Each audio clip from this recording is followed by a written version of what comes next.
नमस्कार, मैं हूं शंभुनाथ गुप्ता और आप देख रहे हैं न्यूज ऑफ नेशन। आज हमारे स्टूडियो में मौजूद हैं जगदीप सिंह, जो शिक्षक भी हैं, कवि भी हैं और लेखक भी हैं। तो देखिए न्यूज ऑफ नेशन पर जगदीप सिंह को। जगदीप सिंह जी, हमारे दर्शकों को आप अपना परिचय बताइए। जी शंभुनाथ जी, बहुत बहुत धन्यवाद पहले तो आपके चैनल का कि जिन्होंने मुझे साक्षात्कार के लिए बुलाया। मेरा नाम जगदीप सिंह दीप है। दीप के नाम से मैं कविताएं लिखता हूं। और जन्म की बात करें तो मेरा जन्म जो है ननिहाल में हुआ और मेरा ननिहाल जो है गोरखपुर में है। उसके बाद जो है कर्मभूमि बस्ती ही रही और यहाँ जो है हमने फिर अध्ययन करने के पश्चात फिर अध्यापन का भी कार्य कर रहा हूँ और साहित्य के क्षेत्र में लगा हुआ हूँ। और मेरी एक पुस्तक भी आ चुकी है काल कलौती के नाम से, ललित निबंध संग्रह है। उस पर भी आगे आपसे चर्चाएं होंगी। बाकी पढ़ने पढ़ाने में जो है रुचि रही है बचपन से ही, तो अभी भी वही सारी चीज़ें चल रही हैं। तो अब देखते हैं आगे क्या हो सकता है इस क्षेत्र में। और आपने कविता लिखना कैसे आपने प्रारंभ किया और कब से? कविता लेखन का जहाँ तक मैं आपको बताऊं, कविता लेखन में बहुत अधिक समय मुझे नहीं हुआ है। कुल मिलाकर के अगर मैं देखूं तो अगर छंदों के बारे में या बहर के बारे में जो जानकारी है वो अभी केवल 1.5 से 2 वर्ष की हुई है। बाकी पूरी कविता लेखन जहाँ से मैंने प्रारंभ की वो कुल मिलाकर के 2019 से हुआ, यानी कि कुल कह सकते हैं कि आप 4 वर्ष हुए। और ये सितंबर का माह रहा होगा 2019 में जब मैंने कविता लिखनी प्रारंभ की थी। और वहाँ से जो है शुरू हुआ। और कविता लिखने की जो बात है कि कहाँ से मैंने या कविता का मन में भाव कहाँ से आया कि लिखना कहाँ से प्रारंभ किया, तो किसी भी कवि के मन में जो भाव रहते हैं वो भाव कब जो है शब्द में ढलते हैं, ये बात अगर कही जाए तो सबसे बात है कि कवि या कविता से पूर्व उसके मन में आह जन्मती है, पीड़ा जन्मती है, अभाव जन्मता है। किसी भी कवि को लेकर के, यहाँ तक कि आदि कवि से लेकर के या किसी को लेकर के आप उठाएंगे देखेंगे, किसी भी कवि के जीवन को उठा करके देखेंगे तो सबसे पहले अगर किसी चीज़ ने उसके मन में जन्म लिया होगा तो वो आह है, वह पीड़ा है, वह वियोग है। और सुमित्रानंद पंत जी ने बड़ी अच्छी बात इस पर कही है कि वियोगी होगा पहला कवि, आह से उपजा होगा गान, और निकल कर आँखों से चुपचाप वही होगी कविता अनजान। और कविता वहीं से प्रारंभ होती है। हमारे यहाँ कहा गया कि आदि कवि वाल्मीकि हैं जिन्होंने विश्व की पहली कविता लिखी। और वो कविता लिखने का भी प्रारंभ यहीं से होता है कि तमसा नदी के किनारे जब वो क्रौंच पक्षी को देखते हैं, सारस के पक्षी को देखते हैं, जो एक जोड़े के रूप में है और शिकारी के द्वारा उसके बाण से बिध जाने के बाद जब एक सारस की मौत हो जाती है और दूसरे तड़प तड़प करके उसके वियोग में प्राण दे देता है, तो वहाँ से जो है कविता मन में बोल पड़ती है उस कवि के मन से, उस वियोग के रूप में कि मां निषाद प्रतिष्ठाम तम गमः शाश्वती शमः यत क्रौंच मितना देवकम अवधि काम मोहितम। तो कविता का मतलब देखा जाए तो सीधी बात है कि वियोग से ही है, पीड़ा से ही है या आह से ही है। अगर आह ने जन्म ले लिया है एक बार आपके मन में तो जाहिर सी बात है कि वो धीरे धीरे वही अभाव भाव में परिवर्तित होंगे और वो जाकर के आगे कविता के रूप में आपको दिखने लग जाएगी। तो मेरे साथ भी ऐसा ही कुछ हुआ है, अभाव के रूप में ही निकला हुआ ये है। मैं गाँव से जब अपने दूर हुआ, सामान्य रूप से गांव में पहले रहता था, पिछले 1-2 दशक से जो है मैं 1.5 दशक से जो है गांव से कट गया। बाहर घर बना नया, वहाँ पर आकर के रहने लग गए लोग। और वहाँ रहने के कारण जो है जो गांव से दूर हुआ, गांव की परंपराओं से दूर हुआ, उसके मिट्टी से दूर हुआ, तो वहाँ एक आह ने मुझे जो है जकड़ा और वही आह धीरे धीरे जो है भाव में बदली और वो कविता के रूप में आगे निकल करके आई। और मेरी पहली कविता जो मुझे याद आ रही है, जो सबसे पहले सार्थक रूप में लिखी गई, वो गांव के ऊपर ही थी कि हम भूल गए गांव की गलियों को, बेसब्री से इंतजार त्यौहार की रंगरलियों को। उस समय तो ज्ञान तो छंद का था नहीं, लेकिन कविता लिखी और बाद में वो कविता USA से प्रकाशित भी हुई थी। मेरे एक बड़े बढ़िया मित्र हैं उनके द्वारा, तो वहाँ से एक पत्रिका निकलती है अमेरिका में, हम हिंदुस्तानी करके, उसमें वो कविता प्रकाशित हुई थी। तो यहाँ से जो है कविता की कह सकते हैं शुरुआत हुई या प्रारंभ हुआ कविता का। तो ये चीज़ आपने अभी काल कलौती पुस्तक के बारे में जिक्र किया, ये क्या चीज़ है, हमारे दर्शकों को बताइए। काल कलौती एक ललित निबंध संग्रह है। ललित निबंधों में जहाँ तक बात कही गई है, 3-4 हिंदी साहित्य में बड़े नाम हैं, जिसमें विद्यानिवास मिश्र जी हैं, माता प्रसाद त्रिपाठी जी हैं, नंद दुलारी वाजपेयी जी रहे हैं। तो निबंध में वो ललित निबंध का एक प्रकार है जिसमें वैचारिक और ललित है। और आचार्य शुक्ल जी जो बस्ती के ही रहने वाले हैं वो वैचारिक निबंध लिखा करते थे। तो ये ललित निबंध है जो गांव के बहुत सारी ऐसी चीज़ें हैं जो मिट गई हैं, जैसे कि काल कलौती अब होती नहीं है, नवा कोई जानता नहीं है, पगडंडी क्या है, या घरघरौंदा क्या था। तो इस सारी चीज़ों को मिला करके 10 निबंध जो है हमने लिखे हैं और उसको एक पुस्तक के रूप में जो है प्रकाशित भी हुआ 2023 में, जनवरी में ही इस बार प्रकाशित हुआ, इसी वर्ष प्रकाशित हुई पुस्तक। तो ये जो है कालकलौती के बारे में सीधी बात है कि गांव से जो जितनी चीज़ें जुड़ी हुई हैं उन गांव की चीज़ों को एक लेख में लिख करके, एक निबंध के रूप में लिख करके मैंने उसको किताब में संजोया है। और मैंने जो है पुस्तक आपके लिए भी लाई हुई है, वो पुस्तक हमारे पास है, तो मैं चाहूँगा कि वो पुस्तक मैं आपको भेंट कर दूँ। तो ये जो है कालकलौती पुस्तक है और मैं आपको ये भेंट कर रहा हूँ। बहुत बहुत शुक्रिया आपको। ये पुस्तक जो है आप पढ़िएगा, आपको बहुत सारी चीज़ें इसमें मिलेंगी। सामान्य रूप से भावनाओं के साथ जुड़ पाएंगे आप और गाँव से जुड़ पाएंगे। लेकिन जो आपने बताया कि इस किताब में आपने गांव के बारे में चीज़ों को इसमें संक्षिप्त में लिखा हुआ है, वर्णन किया है आपने, ये आपने कैसे किया? ये रुचि कहाँ से आई आपके मन में, ये पनपा कैसे? जहाँ तक साहित्य की बात की जाए, व्यक्ति कहता है कि व्यक्ति अपने अनुभव के आधार पर ही सारी चीज़ें लिखता है और ये मैंने इसको जिया है। वो गांव के चीज़ों को मैंने देखा है बड़े करीब से और जब मैं देखता हूँ कि 2 दशक के आसपास के ही समय में, लगभग 15 से 20 वर्ष के समय में इतना बदलाव आ गया, इतनी आधुनिकता आ गई कि लोग जो है गांव की चीज़ों को बहुत ही कह सकते हैं कि निकृष्ट रूप में देखने लगे। जी बिल्कुल। तो उस चीज़ से बचने के लिए मैं चाह रहा हूँ कि चीज़ें जो यथार्थ पर हैं उस पर हम जुड़ें, हम सच्ची भावनाओं से जुड़ें। आजकल के बच्चे जो है, अब अगर कह दिया जाए कि भुजिया, तो उसको लोग बड़े रूप में लेने लग जाएंगे, कहेंगे भात आप कह दीजिए तो आपको गंवार लोग समझ लेंगे, जबकि ये चीज़ नहीं होनी चाहिए। ये हमारी चीज़ थी, हमारी संस्कृति थी, हमारी परंपरा थी, इसको हम छोड़ रहे हैं। बस यहीं से भाव आया कि इसको ऐसी चीज़ों को लिखा जाए और आने वाली पीढ़ियाँ इससे जुड़ पाएँ, इसको समझ पाएँ और अपनी सामरस्यिक जो हमारी समृद्धता है उसको समझ पाएँ। इसलिए जो है इस पुस्तक को लिखा और अपने गाँव से लोग जुड़ पाएँ, इसलिए लिखा। बस यही भाव था कि बस्ती में साहित्य की स्थिति क्या है और क्या क्या संभावनाएं हैं? जी। बस्ती में देखिए, साहित्य की अगर बात की जाए तो साहित्यिक उर्वरता की भूमि ये बस्ती रही है।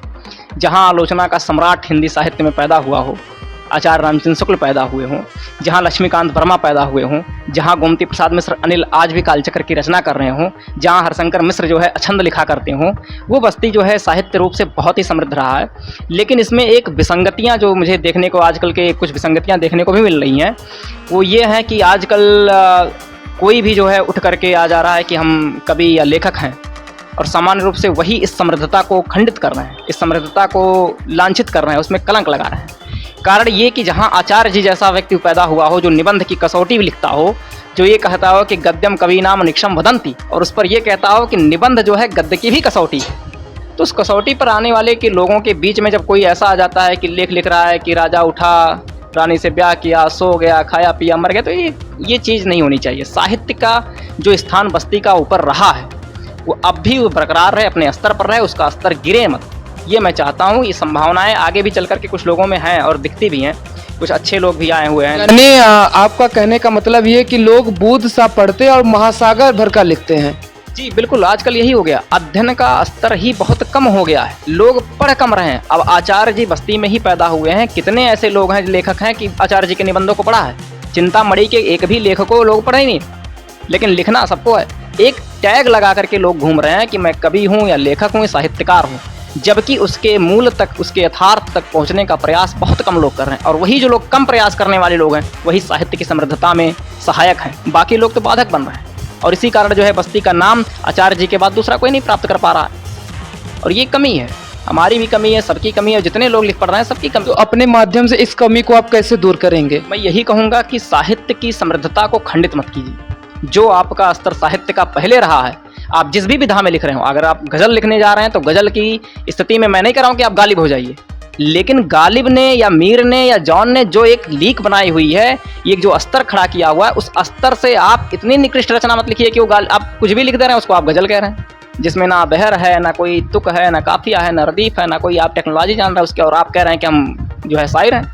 तो ये चीज़ नहीं होनी चाहिए कि आप कम से कम उस स्तर को खंडित मत करिए। आप कहानी लिख रहे हैं, प्रेमचंद को आपने पढ़ा, कहानी बिल्कुल हो सकता है कि आप प्रेमचंद नहीं हो सकते हो, लेकिन कहानी की जो स्तर आपने साहित्य में देखा है, कहानी का जो स्तर रहा है, उस कहानी के स्तर को खंडित मत करिए, उसको गिराइए मत आप अपनी कहानी लिख करके। वो छोटा जो है राजा रानी वाली कहानी मत लिख करके उसको स्तर मत गिराइए।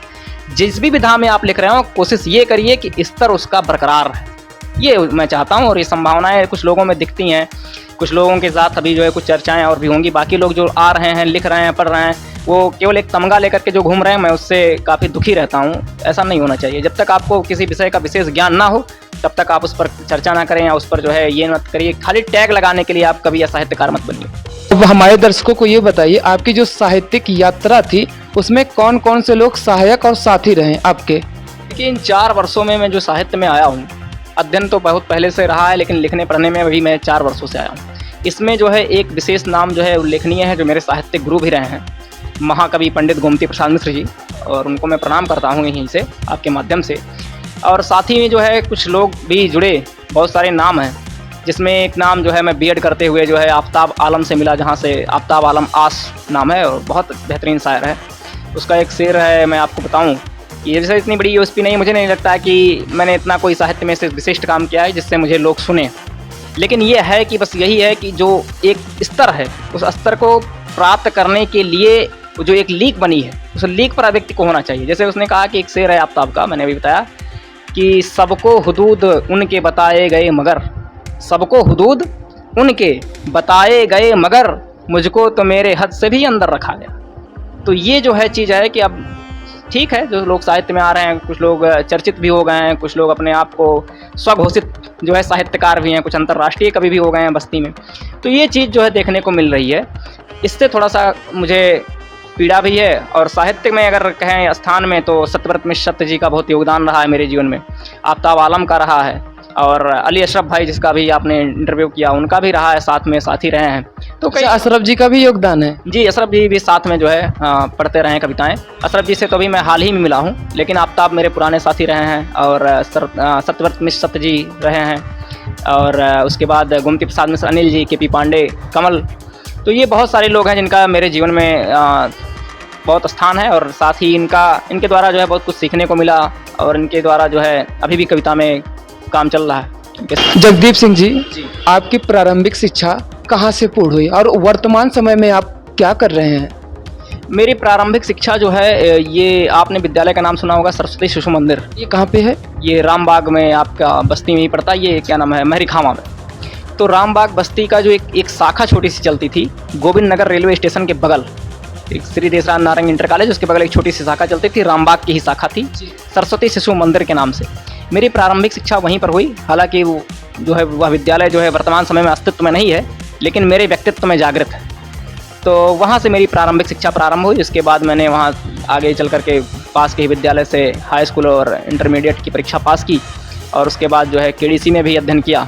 और वर्तमान समय में मैं जो है जनपद के एक विद्यालय आरसीसी पब्लिक स्कूल नाम है उसका, मैं वहाँ पर हिंदी का अध्यापक हूँ। ये विद्यालय कहाँ पे है? ये गणेशपुर रोड पर पड़ता है, और पेपर मिल के बगल जो है आरसीसी विद्यालय नाम से है, उसमें मैं हिंदी का अध्यापक हूँ। वहाँ जो है हिंदी के अध्यापन का कार्य कर रहा हूँ। कितने सालों से आप कर रहे हैं? अभी इसी वर्ष प्रारंभ किया है, अभी बहुत अधिक समय नहीं हुआ, क्योंकि अध्यापन के क्षेत्र में मैं अभी प्रारंभ में ही उतरा हूँ। इससे पहले साहित्य के क्षेत्र में बहुत सारे काम थे, और वहाँ से लगा कि थोड़ा सा आर्थिक चीज़ों को भी संबल मिलना चाहिए, क्योंकि साहित्य के क्षेत्र में आप आर्थिक स्थिति को देख करके तो काम नहीं कर पाएंगे, क्योंकि ये स्वांतः सुखाय है।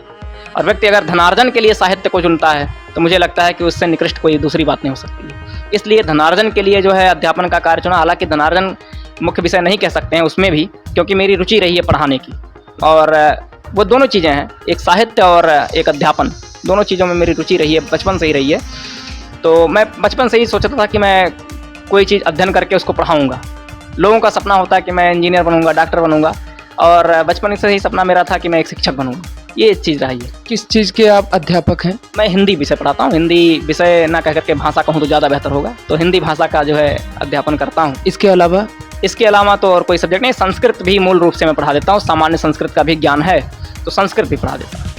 आपने अभी तक कहाँ कहाँ काव्य पाठ किया है, और उसमें विशेष रूप से कौन कौन लोग शामिल थे? काव्य पाठ के रूप में अगर देखा जाए तो मैंने जनपद के बाहर भी पढ़ा है, प्रदेश के बाहर भी पढ़ा है। मुख्य रूप से कुछ स्थानों को मैं आपको यहाँ पर बताता हूँ। जैसे उत्तराखंड में मैंने हरिद्वार और ऋषिकेश में काव्य पाठ किया है, माँ गंगा के तट पे। और वहाँ के काव्य पाठ में जो विशेष रूप से उल्लेखनीय नाम है, उसमें डॉक्टर हरिओम पवार का नाम है, डॉक्टर सुदीप भोला का नाम है, और डॉक्टर अजय अंजाम का नाम है, जो इस समय देश के सबसे चर्चित साहित्यकारों में से एक हैं, जो मंचीय साहित्यकार हैं उसमें जो है। उसके बाद मैं जो है मध्य प्रदेश में गया था काव्य पाठ करने के लिए। कई बार लखनऊ में काव्य पाठ हुआ, गोरखपुर में हुआ, और बस्ती में तो निरंतर होता ही रहता है। अपना जनपद है तो अपने लोगों का प्यार अधिक मिलता है। और रही बात दूसरी की विशेष रूप से अभी हाल ही में एक कार्यक्रम हुआ जनवरी के आसपास में ही लखनऊ में, वहाँ कुछ लोगों का नाम मैं अवश्य जोड़ना चाहूँगा। लखनऊ में हुआ जश्न गज़ल, सीज़न उसका 4 था और उसमें जो है मुझे बुलाया गया था बस्ती से, मैं और आफ्ताब साथ में गए थे। तो वहाँ पर जो है सारिक कैफ़ी जो एक विशेष नाम है जो है उर्दू साहित्य में या उर्दू मंचीय एक कवि के रूप में या शायर के रूप में ज़्यादा चर्चित नाम है। तो सारिक कैफ़ी हो गए, बालमोहन पांडे हो गए, संतोष सिंह हो गए, उसके बाद जो है विक्रम बैरागी हो गए, हर्षित मिश्र जी हो गए, और जो है उसके बाद आफ्ताब भाई हो गए। और आपको बताएं कि उर्दू में जो अंदाज़े बयां का कार्यक्रम होता है, रेहान सिद्दीकी जो कराते हैं, रेहान सिद्दीकी उसके श्रोता थे, उस कार्यक्रम के श्रोता थे। तो वहाँ जो है भी पढ़ करके आया, बाकी जो है निरंतर कार्य चलता रहता है बस्ती में। जगदीप सिंह जी, आपका नाम जो मूल नाम है जगदीप सिंह है, लेकिन आप कविताएं दीप के नाम से लिखते हैं, सारी कविताएं हमने देखा है, आखिर क्यों? देखिए, हर लेखक का या एक कवि का या शायर का जो है वो उपनाम या जिसे आप पेन नेम कह देते हैं या उर्दू में उसे तखल्लुश कह दिया जाता है, वो होता है। जैसे सूर्यकांत त्रिपाठी उनका मूल नाम, लेकिन निराला के नाम से कविताएं लिखते थे। सच्चिदानंद, हीरानंद, वात्स्यायन, अज्ञे के नाम से कविताएं लिखते थे। तो मेरा नाम जगदीप सिंह था, तो पेन नेम विशेष कोई नहीं था। तो एक कार्यक्रम में मंच पर कविता पढ़ रहा था, वहाँ जो है सत्यव्रत में सत्य जी बैठे हुए थे और उन्हें कविता पढ़ते हुए मुझे देखा, तो उन्होंने कहा कि जगदीप सिंह, आज से आपका नाम जो है, उपनाम जो है, मैं आपको दीप दे रहा हूँ। तो वो रिंग भी कर रहा था कि जगदीप सिंह दीप, ऐसे जो नाम बताने में क्या है, समस्या ये हो रही थी कि लोग जगदीश जान लेते थे, हाँ, जगदीश या जयदीप, तो कन्फ्यूजन बड़ा बना रहता था। तो लेकिन अब इससे थोड़ी सी क्लियरिटी भी आ गई और एक उपनाम भी हो गया। तो हमने कहा कि जगदीप सिंह दीप चल गया। तो ये उपनाम जो है मुझे सत्यव्रत मिश्र सत्य द्वारा जो है मिला हुआ था। उनको क्या कहना चाहेंगे अपने माध्यम से? मैं उनको भैया कहता हूँ और बड़ा आशीर्वाद उनका हम मुझ पर रहा, स्नेह भी रहता है। मैं उनको प्रणाम करता हूँ और इसके लिए बहुत धन्यवाद देता हूँ, उन्होंने मुझे ऐसा सुंदर उपनाम। तो दीप जी, आजकल मंचों पर देखा जा रहा है ज़्यादातर शेर, शायरी, गजल, नज्म, ये सारी चीज़ों को वहाँ पर बोला जाता है। तो इसमें अंतर क्या है, हमारे दर्शकों को बताइए। ये बड़ा बढ़िया प्रश्न है आपका, काफ़ी कन्फ्यूजन है, हमको भी कन्फ्यूजन सबसे ज़्यादा रहता है। बहुत सुंदर प्रश्न है ये। आजकल के लोगों को ये नहीं पता चल पा रहा है कि गज़ल क्या है, शेर क्या है, शायरी क्या है और या नज्म क्या है। मैं आपको बताऊं विशेष अंतर क्या है, शेर और शायरी में क्या अंतर, पहले ये जान लीजिए। शेर क्या है कि लिखने की एक विधा है, जब वो लिखा हुआ मिलेगा आपको, कहीं से किसी शायर ने कह दिया, वो लिखा हुआ आपको प्रिंटेड मिला हुआ है, तो उसका मतलब ये कि वो शेर है और सिंगल है, अकेला है।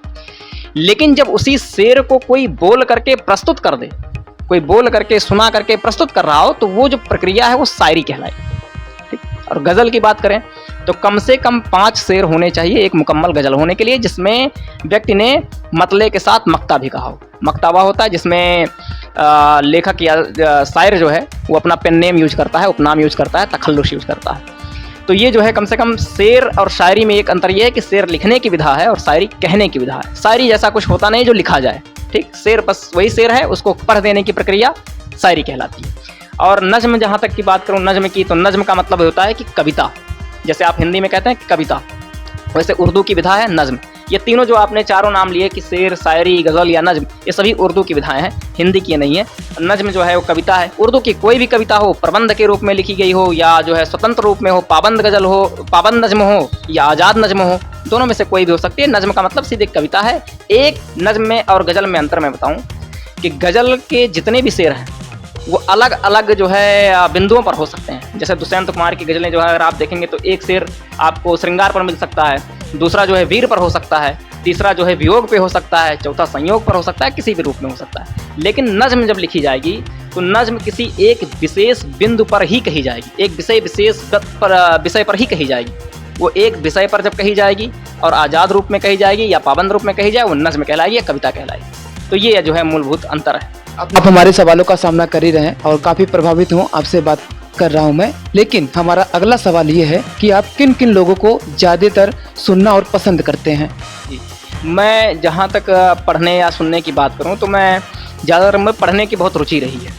मैं प्रेमचंद जी को पढ़ना बहुत पसंद करता हूँ, प्रेमचंद जी मेरे प्रिय साहित्यकार हैं। धर्मवीर भारती को पढ़ना पसंद करता हूँ, दिनकर को पढ़ना पसंद करता हूँ, और जैसे हो गए आपके सूर्यकांत त्रिपाठी, निराला जी बहुत प्रभावित करते हैं, महादेवी वर्मा जी हो गई, जयशंकर प्रसाद जी हो गए, सुमित्रानंद पंत जी हो गए, मैथिली शरण गुप्त जी हो गए, मतलब जितने हिंदी साहित्य में और बस्ती में अगर किसी को पढ़ने के लिए बात कही जाए तो आचार्य जी, आपके आचार्य रामचंद्र शुक्ल एक बड़ा नाम, और उसके साथ ही गोमती प्रसाद मिश्र अनिल, एक ऐसा नाम मैं जो बस्ती के लोग मुझे सुन रहे हों, मैं उनको ये बताऊंगा कि गोमती प्रसाद मिश्र अनिल को आप पढ़ें। कालचक्र और चाणक्य जैसे महाकाव्य उन्होंने लिखे, ये जो है आप पढ़िए। और एक ऐसा नाद देखिए उस जो है कालचक्र में, उसमें देख लीजिए नाद के रूप में क्या है कि एक छंद देखिए गोमती प्रसाद मिश्र अनिल का लिखा हो कि संधान विमोचन कर लाघव चरलक्ष्य विदारण दूरपात गतिशील प्रहारण शब्द भेद प्रक्षेप निवारण मर्मघात।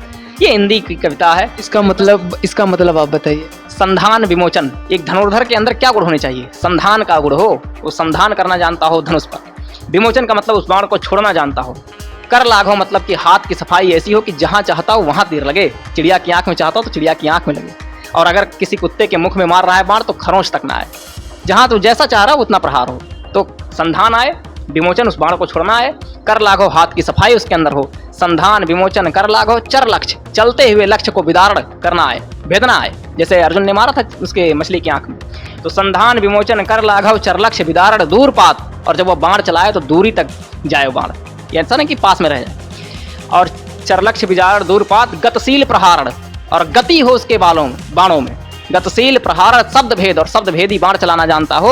और प्रक्षेप निवारण, और दूसरे के यानी कि दुश्मन के द्वारा चलाए गए बाणों का उसको निवारण करना आ रहा हो, और मर्मघाती हमला करने वाला हो। ये एक धनुर्धर के अंदर गुण होना चाहिए। ये बात खाली एक छंद में कही गई। ये जो है आपके बस्ती के साहित्यकार हैं, और ये गोमती प्रसाद मिश्र अनिल जी की रचना है। कालचक्र उसी का एक छंद मैंने पढ़ा कि संधान विमोचन कर लाघव चरलक्ष्य विदारण दूरपात गतिशील प्रहारण शब्द भेद प्रक्षेप निवारण मर्मघात। ये देखिए दिनकर जो है दिनकर की जैसी भाषा है आप, तो ये जो है आपको पढ़ना चाहिए। बस्ती में बहुत सारे ऐसे लोग हैं जो अभी प्रकाश में नहीं आए, उनको पढ़ना होगा, हमें ही पढ़ना होगा। आप वर्तमान साहित्य में क्या बदलाव और परिवर्तन देखना चाहते हैं? अगर देखना चाहते हैं तो आखिर क्यों, हमारे दर्शकों को बताइए। मैं जो है वर्तमान साहित्य में अगर बात करूं, जो मुझे व्यक्तिगत रूप से बदलाव देखना है, वो यही देखना है कि आजकल के जितने कवि या शायर या साहित्यकार जो भी लोग आ रहे हैं, वो इस बात का बिल्कुल ध्यान रखें कि साहित्य की जो उर्वरता पहले रही है, जो एक स्तर रहा है पहले, उसको गिरने ना दीजिए। लेकिन आजकल सबसे बड़ी कमी यही हो रही है कि कम लोग जो है ऐसे हैं जो साहित्य की समृद्धता पर काम कर रहे हैं। ऐसा कुछ नहीं छोड़ पा रहे हैं जो आने वाली पीढ़ियाँ उससे लाभान्वित हो सकें, उसको पढ़ सकें। आजकल बस वही वाला हो गया कि बचपन की जो कविताएं रह गई हैं, 2 दूनी 4 वाली कविताएं हो गई हैं। ये स्तर विहीन चीज़ें हो गई हैं। स्तर रखना चाहिए। अब वो बात हो रही है कि एक शहर था टिम्बकटू, लोग वहाँ के थे बुद्धू, बिना बात के ही बिना बात के हु। तो ये कविता नहीं होती। आप कम से कम इतना स्तरीय लिखिए कि आने वाली पीढ़ियाँ भी उसको पढ़ सकें, वो साहित्य में स्थान रख पाए। और साहित्य के लिए कहा गया है कि साहित्यस्य भावः साहित्यः, जिसमें सहित हो, सबका हित हो, जिसमें सबका हित करने की क्षमता हो, वह साहित्य है। और सबके हित की, सबके कल्याण की बात करने वाला ही साहित्य वास्तव में भी होता है। तो ये जो है कम से कम स्तर रखना चाहिए। बदलाव मैं देखना चाहूँगा कि कम से कम जितने भी लोग आजकल के लोग जितने आ रहे हैं, पढ़ने वाले लिखने वाले, वो कम से कम इस बात का ध्यान रखें कि साहित्य की जो उर्वरता पहले रही है, जो एक स्तर रहा है, वो स्तर गिरने ना पाए, इतना ध्यान रखें। बस ये मैं चाह रहा हूँ, एक बदलाव देखना चाह रहा हूँ, और ऐसा होना भी चाहिए। अच्छा, इसका कारण क्या है कि ऐसा क्यों होना चाहिए? जिस हिंदी साहित्य में दिनकर जैसा व्यक्ति पैदा हुआ हो, जिसमें आचार्य शुक्ल जैसा विद्वान पैदा हुआ हो, जिसमें गोमती प्रसाद मिश्र जैसे लोग हों, जिसमें जो है दिनकर की कविता चलती हो, निराला की कविता चलती हो, महादेवी की कविता चलती हो, उसका स्तर कम से कम इतना तो ना गिर जाए कि वह किताब में स्थान पाने के योग्य भी ना रह जाए। तो इसलिए कारण लगता है कि मुझे वर्तमान में साहित्य में यही बदलाव चाहिए कि कम से कम वो स्तर विहीन ना हो, जो बात कही जाए वो सही कही जाए। शिव जी, आपसे बातें बहुत हुई, अब हमारे दर्शकों को आप कोई गीत सुनाइए। मैं एक गीत आपको सुनाता हूँ। एक गीत है मैंने लिखा था, और उसी को मैं सुनाता हूँ कि मैं तुम्हारी चाहतों का बन सकूं संसार कैसे, मैं जताऊंगा तुम्हें ये रूखा सूखा प्यार कैसे, मैं जताऊंगा तुम्हें ये रूखा सूखा प्यार कैसे। गीत का पहला बंद देखिएगा कि कंचनी काया तुम्हारी कंठ कोकिल सा मधुर है, कंचनी काया तुम्हारी कंठ कोकिल सा मधुर है, इंद्रधनुषी रम्यता है स्वर सधे ज्यों 7 सुर हैं, इंद्रधनुषी रम्यता है स्वर सधे ज्यों 7 सुर हैं, काष्ठ का निर्मित हूँ मैं अनगढ़ बेढंगा रूप मेरा, काष्ठ का निर्मित हूँ मैं, अनगढ़ बेढंगा रूप मेरा। जो मेरे वश में नहीं उस पर करूं अधिकार कैसे। मैं तुम्हारी चाहतों का बन सकूं संसार कैसे। मैं जताऊंगा तुम्हें ये रूखा सूखा प्यार कैसे। अंतर देखिएगा क्या है मेरे और उसके प्रेम में, कि भावों से हो तुम भरी, मैं तो अभावों में पला हूँ। भाव से हो तुम भरी, मैं तो अभावों में पला हूँ। फिर भी तेरी भाव दृष्टि के लिए पल पल जला हूँ।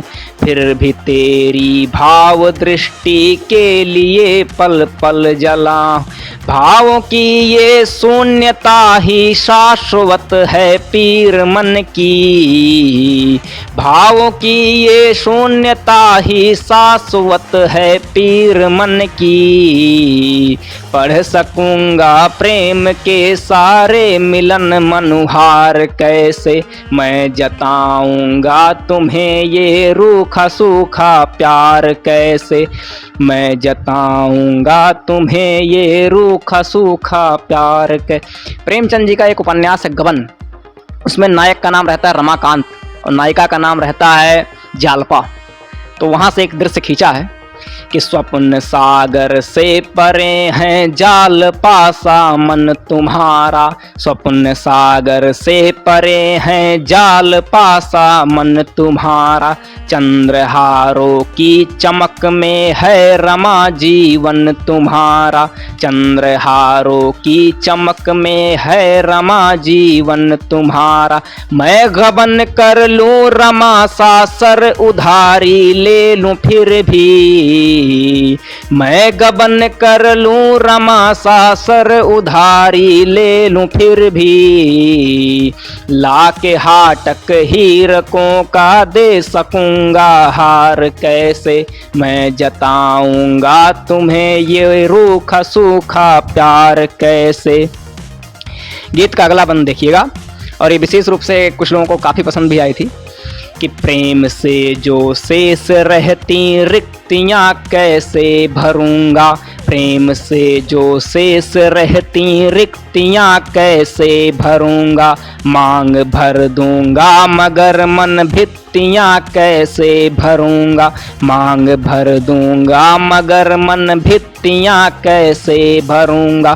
तन तुम्हारा ढक भी दूं मैं रेशमी वस्त्रों से फिर भी। तन तुम्हारा ढक भी दूं मैं रेशमी वस्त्रों से फिर भी।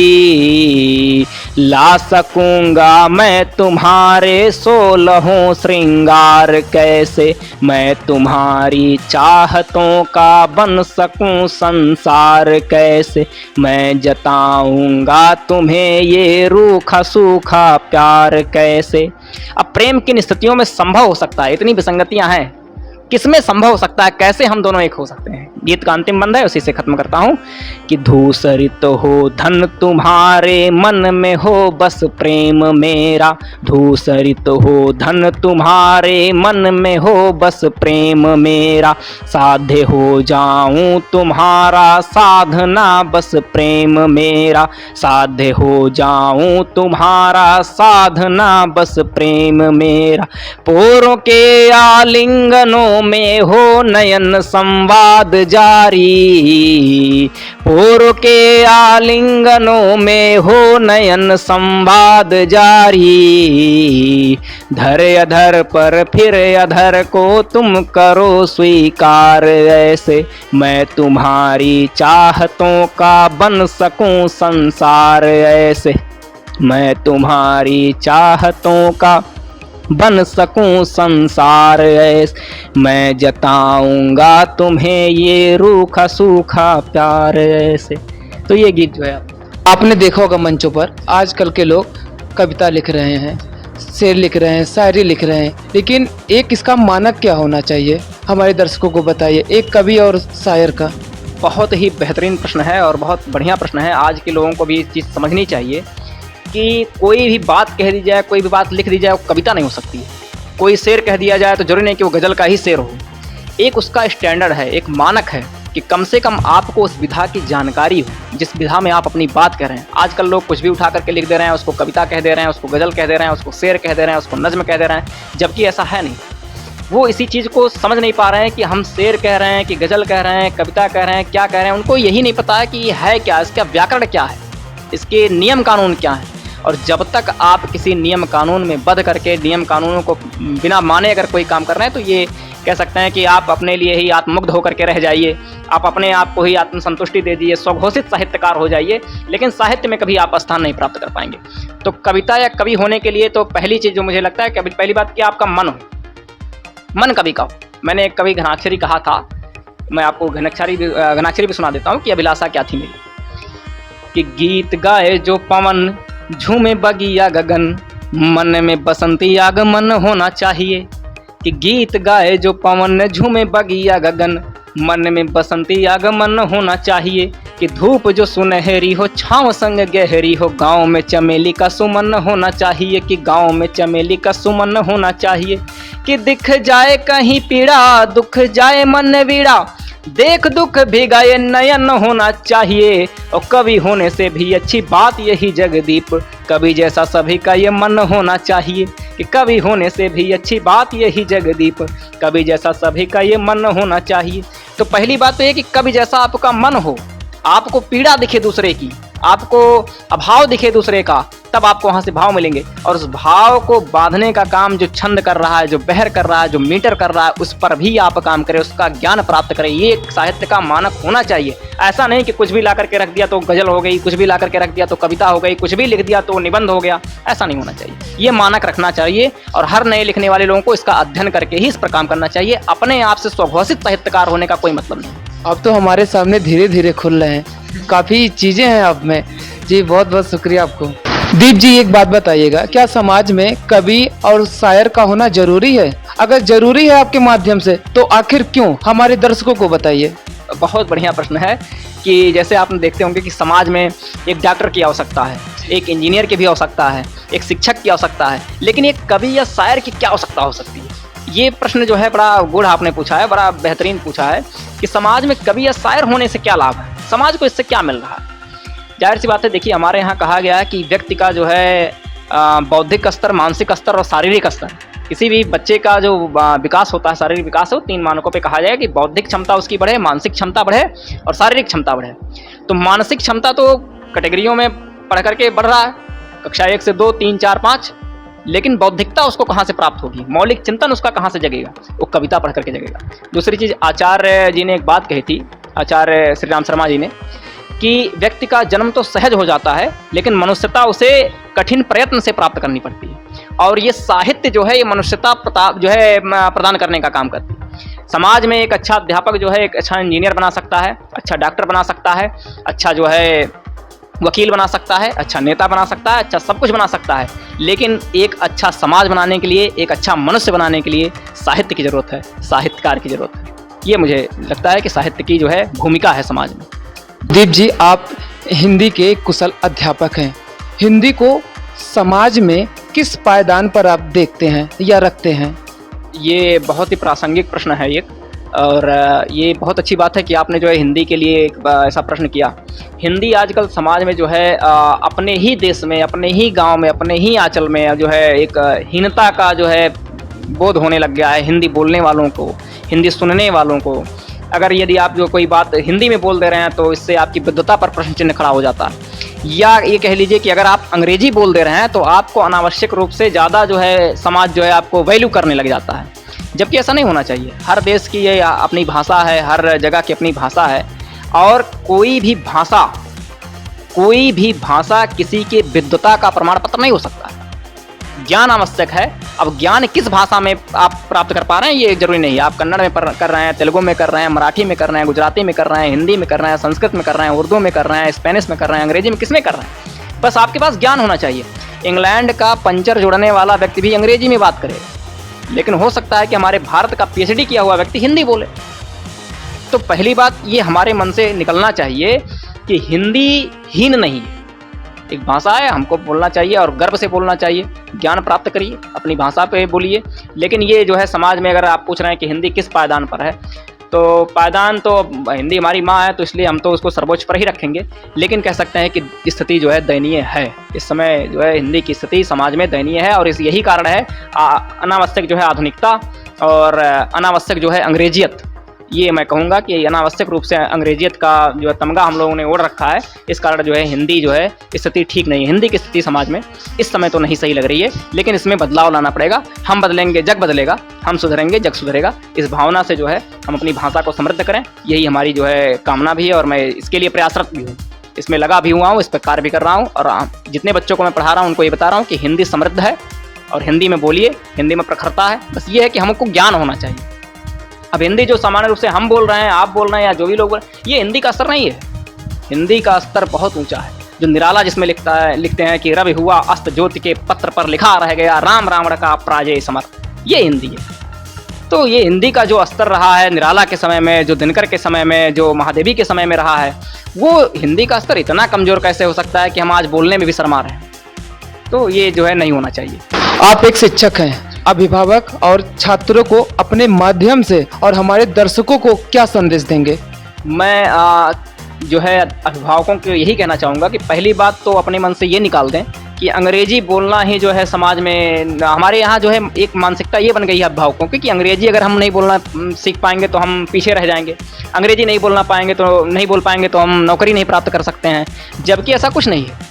यहाँ तक कि एक चपरासी से लेकर के IAS तक की, एक जिला अधिकारी तक की नौकरी आप किसी भी भाषा में, 22 भाषाएं वर्णित हैं, 22 भाषाओं में से किसी संविधान के वर्णित भाषाओं में किसी से आप पढ़ करके जो है प्राप्त कर सकते हैं। पेपर उसमें आपको उपलब्ध हो जाएगा। बस ये है कि हमने अपनी अशक्तता को सिद्ध करने के लिए कि हम नहीं अंग्रेजी बोलेंगे ही, उसको नौकरी से जोड़ देंगे, उसको आधुनिकता से जोड़ देंगे, उसको ग्लैमर से जोड़ देंगे, सारी चीज़ों से जोड़ देंगे हम। बस ये है कि हमको बोलना नहीं है, हमको सीखना नहीं है। तो ये दिक्कत है। मैं अभिभावकों से यही कहूँगा कि अपने बच्चों को वो जिस माध्यम में, जिस भाषा में सीखना चाह रहा है उसमें उसको सिखवाइए। और सबसे बड़ी कमी यही हो रही है। अब बच्चे से आप पूछें, जैसे छोटा बच्चा है, उससे आप पूछें कि ए फॉर, तो कहेगा एप्पल। तो फिर आप कहेंगे कि अच्छा एप्पल मतलब क्या होता है, तो बताएगा कि भाई सेब। यानी कि ए फॉर एप्पल उसको उतने से नहीं समझ में आया, उसको समझना पड़ेगा कि A for Apple, Apple means होता है सेब, और सेब में इतनी मिठास है, वो इस रंग का होता है, एक फल है जो है, सारी चीज़ें उसकी, यानी कि उसकी बौद्धिक क्षमता तब बढ़ रही है जब वो हिंदी में आ रहा। जबकि इंग्लैंड के बच्चे से पूछे ए फॉर, तो क्या वो ए फॉर एप्पल मीन्स सेब बताएगा? वो केवल एप्पल उसको समझ में आ गई क्योंकि उसकी भाषा है। तो गलती हम ये कर रहे हैं कि हम अंग्रेजी से हिंदी में आ रहे हैं। अच्छा, हमारे यहाँ एक चीज़ और है, अंग्रेजी का अध्यापक वो कौन सा अच्छा होता है? जो अंग्रेजी के लिखे शब्दों को हिंदी में समझा दे, वो अंग्रेजी का सबसे बड़ा मास्टर है, सबसे बड़ा जो है अध्यापक है। तो भाई जब अंग्रेजी का मास्टर अंग्रेजी को हिंदी में करके बता रहा है और हिंदी में ही बच्चा समझ पा रहा है, हिंदी में ही शिक्षक समझा पा रहा है, तो फिर हम क्यों अंग्रेजी का तमगा लिए घूम रहे हैं? उसको तो अंग्रेजी में ही समझ आना चाहिए था। और छात्रों से भी कहूँगा कि आप जो है इस मकड़ जाल से बाहर निकलिए, हिंदी पढ़िए, अपनी भाषा पढ़िए। और अभिभावकों से भी ये कहूँगा कि उनको दो नाव पर मत चलाइए, ना बच्चा हिंदी में हो पा रहा है और ना जो है वह अंग्रेजी में जा पा रहा है। और यही कारण है कि वह अपने ज्ञान की अभिव्यक्ति कर ही नहीं पा रहा है। ना जो कहना चाह रहा है, चाहे समाज से कहना चाह रहा हो, अपने माता पिता से कहना चाह रहा हो, अपने परिवार से कहना चाह रहा हो, अपने बंधु से कहना चाह रहा हो, या किसी भी रिश्ते में किसी से कहना चाह रहा हो, कोई संवाद करना चाह रहा हो, तो संवाद ही स्थापित नहीं कर पा रहा है। और मैंने कभी जो अपनी पुस्तक में ये बात कही है कि संवाद ही संबंध का आधार है। जब तक संवाद नहीं तब तक कोई संबंध बन नहीं सकता। हम आप जो है, हमारा आपका संबंध क्या है? संवाद के आधार पर ही है। संबंध जो है बना किस पर? संवाद पर बना, बात करने पर बना। अब जब वो भाषा सीख ही नहीं पा रहा, ना अंग्रेजी में हो पा रहा है ना हिंदी में, तो वो बस वो ना धोबी का कुत्ता, ना घर का ना घाट का वाली स्थिति है। तो अभिभावकों और छात्रों से मेरी यही अपील है कि आप एक भाषा पर सशक्त रूप से पकड़ बनाएं, फिर वो कोई भी भाषा हो, चाहे हिंदी हो, उर्दू हो, अंग्रेजी हो, मुझे किसी भाषा से कोई दुराव नहीं। बस ये कि एक भाषा पर आप रहिए। आप अंग्रेजी में जा रहे हैं तो अंग्रेजी के पूरे हो नहीं पा रहे और हिंदी के भी हो नहीं पा रहे, अपना वाला छोड़ा दूसरे का प्राप्त नहीं कर पाए, तो ये कमी है। मैं अभिभावकों और छात्रों से यही कहूँगा कि किसी एक भाषा पर काम करें, अपनी भाषा पर काम करें। जगदीप सिंह जी, हर कोई आपके जैसा बनना चाहता है, तो हमारे दर्शकों को ये बताइए और आज की युवा पीढ़ी को भी बताइए, कोई कवि और शायर कैसे बने, अपनी प्रतिभा को कैसे निखारे? देखिए, पहली बात तो मैं आपको बता दूं समझू जी, ये कि कवि या शायर जो है बनता नहीं कोई, कवि या शायर पैदा होता है। और पैदा होने का सेंस ये है कि आप पैदा होने की बात ये है कि आपके मन में जब तक खुद के अभाव नहीं जन्म लेंगे, जब तक खुद आपको पीड़ा नहीं होगी, जब तक आपको खुद वियोग नहीं उत्पन्न होगा। अब जैसे मैं पैदा हुआ तो मुझे नहीं पता था कि मैं साहित्य के क्षेत्र में आऊँगा, मैं कविताएं लिखूंगा, मेरी कोई पुस्तक आ जाएगी या लोग आज आप हमारा जो है साक्षात्कार करेंगे, ये सब कोई चीज़ नहीं पता थी। लेकिन ये है कि वो जो पीड़ा जन्मी, एक टाइम आया, एक समय आया कि पीड़ा ने जन्म लिया और कविता आ गई। तो माँ सरस्वती की कृपा जब भी हो जाए, जब आपके अंदर पीड़ा जन्म ले जाए, और वो जन्म लेने के लिए जरूरी है कि आपका विखंडन हो, कहीं टूटना हो, आपका टूटना बहुत आवश्यक है। जब तक आप टूटेंगे, देखिए विज्ञान में भी कहा गया है कि जब तक कोई चीज़ संलयन या विखंडन नहीं होगा तब तक ऊर्जा नहीं उत्पन्न होगी। तो या तो कहीं आपका संलयन हो या तो विखंडन हो, और विखंडन से निकली हुई ऊर्जा को अगर आप कविता में डाल देंगे तो आप कवि बन सकते हैं। तो वो पैदा होना आवश्यक है, वो पीड़ा पैदा होनी आवश्यक है, वो आह पैदा होनी आवश्यक है। अगर मैं कोई जबर ना करके कोई कोर्स कर ले कि हाँ कवि करने का कोर्स है या साहित्यकार करने का कोर्स है, अगर ऐसा कोई कोर्स होता जानकारी प्राप्त करने, तो जितने व्याकरण शास्त्री हैं सभी कवि हो गए होते। व्याकरण को लिखने वाला जो जान रहा है कि छंद कहाँ पर है, कितने बहर हैं, कितनी मीटर हैं, कितना मात्रा लगेगा, कितना क्या है, मात्रा भार जानता है, वो कवि हो गया होता, वो लेखक हो गया होता। लेकिन विश्व के जितने बड़े व्याकरण शास्त्री हुआ, कोई साहित्यकार नहीं हो पाया, ढंग का साहित्यकार नहीं हो पाया। वो कारण है कि उसके अंदर वो वियोग नहीं पैदा हुआ, उसके अंदर वो पीड़ा नहीं हुई, केवल समझ थी। तो समझ आवश्यक जरूर है, लेकिन यह है कि समझ के साथ वह अभाव भी आवश्यक है, वो पीड़ा भी आवश्यक है, जो रचना धर्मिता के लिए आपको आगे आपका मार्ग प्रशस्त करेगी, जिससे आपकी कविता निकल कर गया। तो कवि बनने के लिए पहली बात बनना तो छोड़ दीजिए, वो आप तलाश करिए कि आपके अंदर वो विखंडन कब आ जाएगा, संलयन कब आ जाएगा, वो चिंतन करिए अपने आप, वो आपको लग जाएगा कि अब हमारे मन में वो कविता उतरने का सबसे सुखद समय आ गया। और जिस समय सुखद समय आ जाएगा तब आपके भाव जो है शब्द बन करके आपके पृष्ठ पर उतर आएंगे। जी शुक्रिया आपको। दीप जी, आजकल के दौर में देखा जा रहा है आज के कवि अछंद लिख रहे हैं, अछंद कैसा होना चाहिए आपके दृष्टिकोण से? शंभू जी, बहुत बहुत साधुवाद, आपने ऐसा प्रश्न किया, बहुत ही बेहतरीन प्रश्न है ये, और ये आपकी साहित्यिक समझ को भी दर्शाता है। अछंद जो आजकल लिख रहे हैं लोग, ये अछंद प्रारंभ किया था सूर्यकांत त्रिपाठी निराला जी ने। निराला के अंदर जो भावनाएं थी, वो उसका वेग इतना प्रखर था, तो उन्होंने कहा कि इसको हम छंद में नहीं बांधेंगे। और वहाँ से जब चीज़ें निकली तो जिन लोगों को ऐसा लगा कि नहीं नहीं अब हमको भी साहित्यकार बनना है, हमको भी कवि बनना है, जैसे आपने पूछा था कि कवि बनने के लिए क्या करना है, तो कवि बनने के लिए उन्होंने कहा भाई छंद ज्ञान जरूरी है ही नहीं, क्योंकि निराला जी कह करके आए अछंद लिखो। तो वो क्या कर रहा है, वो सुबह से लेकर के शाम तक खाली यही लिख रहा है कि मैं जो है घर से निकला हुआ हूँ, यहाँ पर जा रहा हूँ, खा रहा हूँ, पी रहा हूँ, सो रहा हूँ, कविता वो उसको बता रहा है कि ये अछंद है, जबकि अछंद ऐसा नहीं।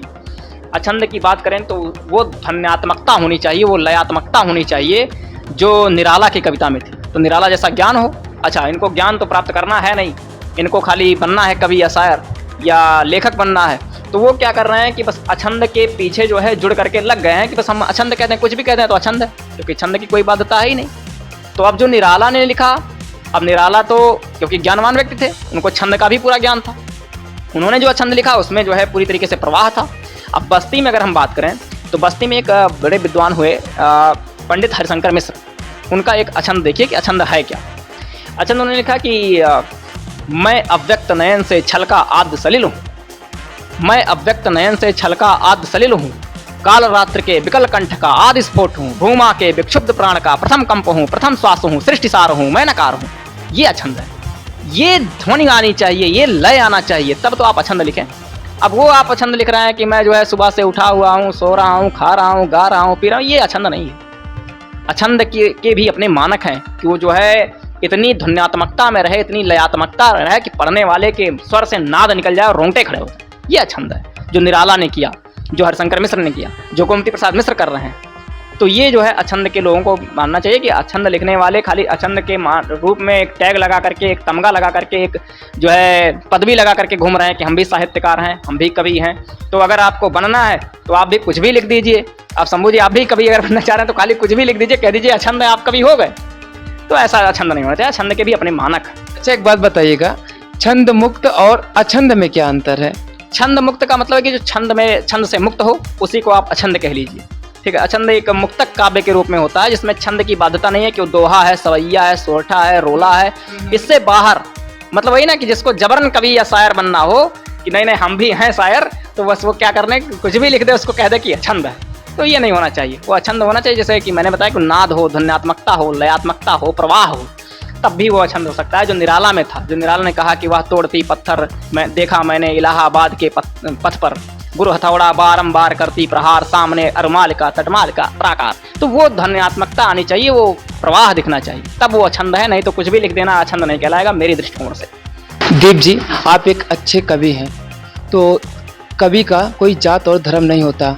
आप निष्पक्ष होकर देश में रहने वाले धर्म और मजहब के लोगों को अपने माध्यम से क्या संदेश देना चाहते हैं? क्योंकि मैंने सुना है काशी कावा एक है राम रहीम।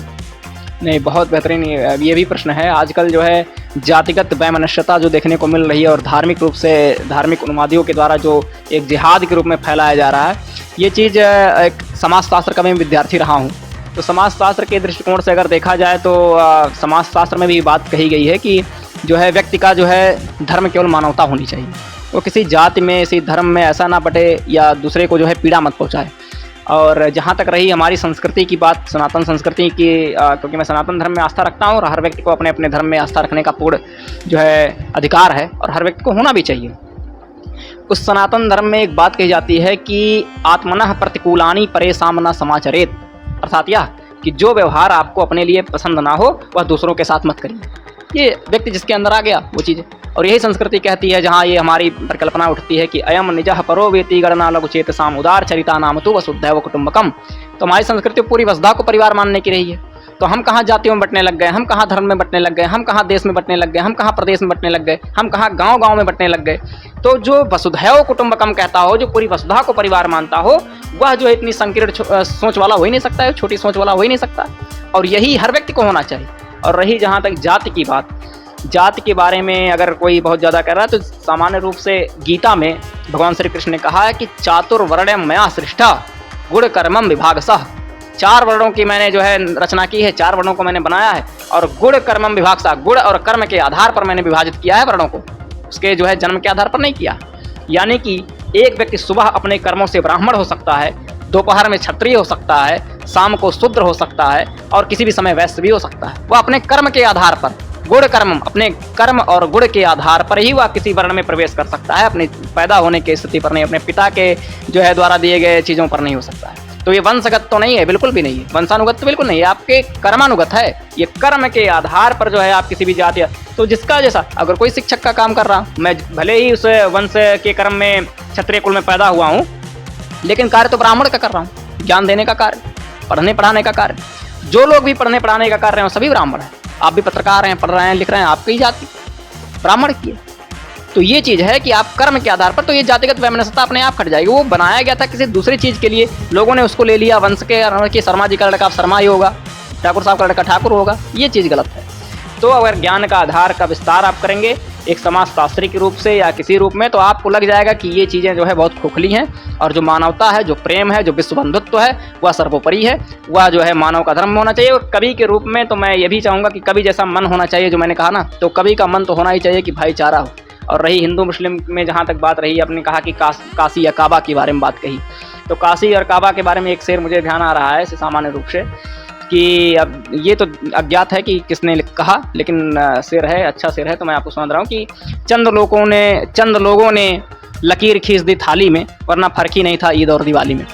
तो ये जो है चीज़ नहीं होनी चाहिए। अगर ईद पर जो है हमारे बहुत सारे ऐसे मित्र हैं जो बुलाते हैं मुझे, उनके घर तक सेवैयाँ खाने जाता हूँ, और नवरात्र में जब मैं बनाता हूँ भंडारे को भोजन में करते हैं, तो ये चीज़ होना चाहिए। आपने जिक्र किया समाजशास्त्र के बारे में, समाजशास्त्र में आपको रुचि कहाँ से आई? समाजशास्त्र, देखिए समाज पूरी तरीके से मिला हुआ है, हम भी समाज के ही अंग हैं, जिसमें आप हर एक चीज़, तो समाज का भी कोई शास्त्र हो सकता है, समाज का भी क्या विज्ञान है कुछ, ये जो है यही प्रश्न मेरे मन में आया कि समाज का भी कोई विज्ञान हो सकता है, समाज का क्या शास्त्र हो सकता है भाई, क्योंकि समाज के तो हम अंग हैं, और ये समाज किस रूप में कार्य कर रहा है, उनके विचारकों ने क्या क्या कहा है, तो ये हमारे मन में ये बात कि क्या क्या चीज़ें कही गई हों।